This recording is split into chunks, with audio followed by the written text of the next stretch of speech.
এত চুলকানি কেন? আপনার চুলকানি কেন? আপনি একজন পুরুষ, আপনি চুলকানি নিয়ে কথা বলেন কেমনে? লজ্জা করে না? আপনার লজ্জা করে না? এত কেন?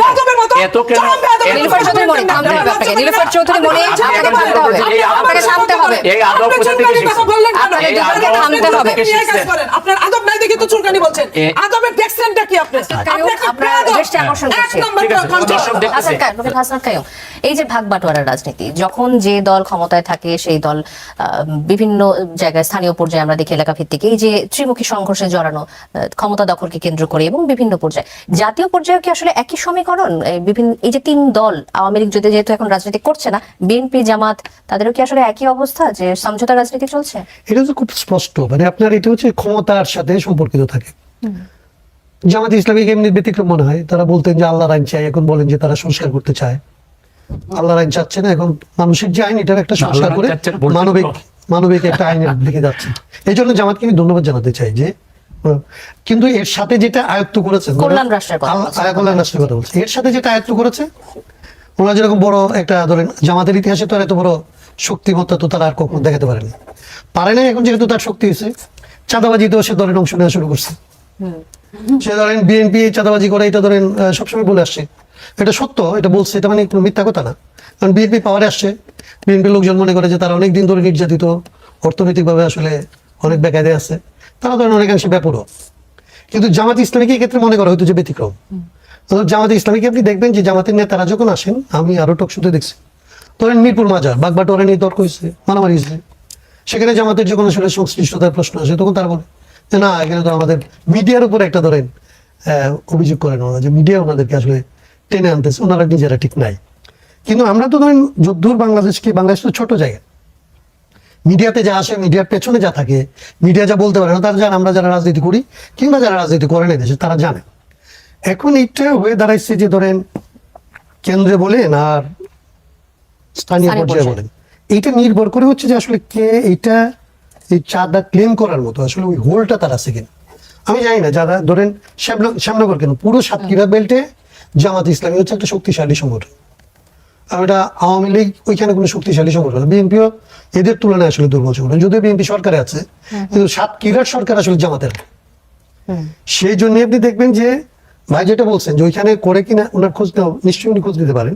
তো আমি সাতক্ষীরাকে যুদ্ধ জানি, সাতক্ষীরার যুদ্ধর খবর আমার কাছে আছে, তাতে ওনারা এটা মনে করতে পারে যে আওয়ামী লীগের এই মেয়াদ শেষ হওয়ার পরে এটা আসলে অটোমেটিক্যালি জামাতের হাতে আসবে, বিএনপির হাতে আসবে না।